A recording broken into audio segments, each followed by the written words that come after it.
Hi friends, நம்ம விஜய் மல்லி ஸ்டோரியில் வந்து பார்த்தீங்கன்னா திரும்ப விஜய் கிட்டேயே மாட்டிட்டாங்க மல்லி அப்படிங்கிற மாதிரி தான் எபிசோட்ஸ் வந்து காமிச்சிட்டு இருக்காங்க. குடும்பத்துக்காக உழைக்கணும் அப்படிங்கிறது தான் அவங்க வந்து பண்ண ஒரு பெரிய தப்பு அப்படின்னு சொல்லலாம். ஏன்னா வந்து பார்த்தீங்கன்னா விஜய் வந்துட்டு அவங்களுக்காக வந்து இறங்கி வேலை பார்க்குறாங்க. ஒரு நல்ல நிலமையில நல்ல பொசிஷனில் வேலை பார்த்தா பரவாயில்ல, ஆனால் மெக்கானிக்காக வேலை பார்க்குறாரு அப்படிங்கிறது தெரிய வந்துருச்சு. ஸோ அதுக்காகவே மல்லியும் அவங்க சைடில் ஏதாவது ஒரு ஹெல்ப் பண்ணணும் அப்படிங்கிறதுக்காக தான் வந்துட்டு வேலைக்கு போகணும் அப்படின்னு அவங்க டிசைட் பண்ணாங்க. அது மட்டும் இல்லாமல் அவங்க வந்து தெரியாம ராஜி அவங்க ஆஃபீஸில் போயிட்டு அவமானப்பட்டு அந்த விஜய் ராஜியை வந்து விஜய் கிட்ட சொல்லி விஜய் வந்து மல்லி கிட்ட கேட்குற மாதிரி சூழ்நிலைக்கு கொண்டு வந்துட்டாங்க அப்படின்னே சொல்லலாம். ஸோ அப்படியே இருந்தாலும் வந்துட்டு மல்லி திரும்ப வேலைக்கு பார்க்கணும், அந்த நல்ல ஏதாவது ஒரு வேலைக்கு போயிட்டு அவங்க குடும்பத்துக்காக நல்லதாக ஏதாவது ஒரு விஷயங்கள் பண்ணணும் அப்படின்னு தான் எதிர்பார்த்தாங்க. ஸோ அதுலேயும் அவங்க மாட்டிக்கிட்டாங்க அப்படின்னே சொல்லலாம். அவங்க வந்து பார்த்தீங்கன்னா ஃபுட் டெலிவரிக்கு வந்துட்டு அவங்க வேலை கிடச்சிருச்சு அப்படின்னே சொல்லலாம்.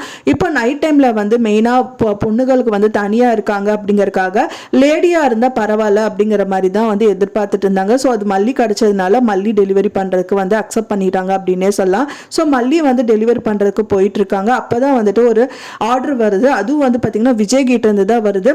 ஸோ நம்ம வீட்டில் இருந்து இந்த ஆர்டர் வருது, அதுவும் விஜய் ஆர்டர் பண்ணியிருக்காரு அப்படின்னு சொல்லி ரொம்ப திகச்சு போய் நின்றுட்டு இருக்காங்க.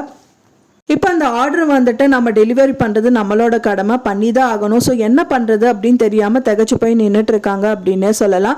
இதுக்கப்புறமும் வந்துட்டு பார்த்தீங்கன்னா மல்லி வேலைக்கு போயிருக்காங்க அப்படின்னு தெரிஞ்சுன்னா விஜய் வந்துட்டு பயங்கர டென்ஷன் ஆயிடுவாங்க. அன்னபூர்ணி அம்மாவும் வேலை வாங்கி கொடுக்க மாட்டேன்னு சொல்லியும் இந்த மாதிரி பண்ணதுனால வந்துட்டு ரொம்பவே கோபம் ஆயிடுவார் அப்படின்னு தான் எதிர்பார்க்கப்படுது. என்னதான் கோபம் அடைஞ்சாலும் வந்து பார்த்தீங்கன்னா விஜயும் வந்து அவங்க கிட்ட சொல்லாமே வந்துட்டு மெக்கானிக் ஒர்க்கெல்லாம் வந்து பண்ணிட்டு இருந்தது அப்படிங்கிறது எல்லாமே எடுத்து காட்டுவாங்க அப்படின்னு எதிர்பார்க்கப்படுது. ஸோ நீங்கள் மட்டும் போனீங்கல்ல, ஒரு நல்ல வேலை, நல்ல கௌரவமான ஜாப், ஆனால் என்னோட ஃப்ரெண்டோட கம்பெனியில் தான் கிடச்சிருக்கு அப்படிங்கிற மாதிரியெல்லாம் சொன்னீங்க. ஆனால் ஃபைனலாக மெக்கானிக் வேலை தான் போயிட்டு இருந்தீங்க. ஸோ எதுக்காக பண்ணுறீங்க? நம்ம குடும்பத்துக்காக தானே பண்ணுறீங்க. ஸோ அதே மாதிரி தான் நானும் நினச்சேன். ஸோ நான் ஏதாவது கூட மாட ஏதாவது ஒரு ஹெல்ப் பண்ணுறதுக்காக வந்து ஏதோ வேலைக்கு போனால் ஃபினான்ஷியலாக எந்த ஒரு பிரச்சனையும் வராது, கொஞ்சம் ஃபேமிலியை சமாளிச்சிடலாம் இப்போ இருக்கிற நிலைமைக்கு அப்படின்னு தான் நான் வேலைக்கு போனேன்னு ஏதாவது ஒரு விஷயங்கள் சொல்ல தான் போவாங்க. ஸோ அப்படியும் வந்து விஜய் ஏற்றுப்பாரா இல்லையா அப்படிங்கிறது தான் வந்துட்டு எபிசோட்ல காமிக்க இருக்காங்க.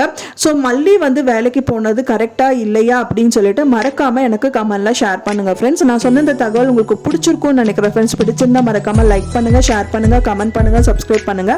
மேலும் இன்னொரு மல்லி சீரியல் அப்டேட்டோட நெக்ஸ்ட் மீட் பண்றேன். தேங்க்ஸ் ஃபார் வாட்சிங் மை வீடியோ ஃப்ரெண்ட்ஸ். நெக்ஸ்ட் வீடியோல பார்க்கலாம்.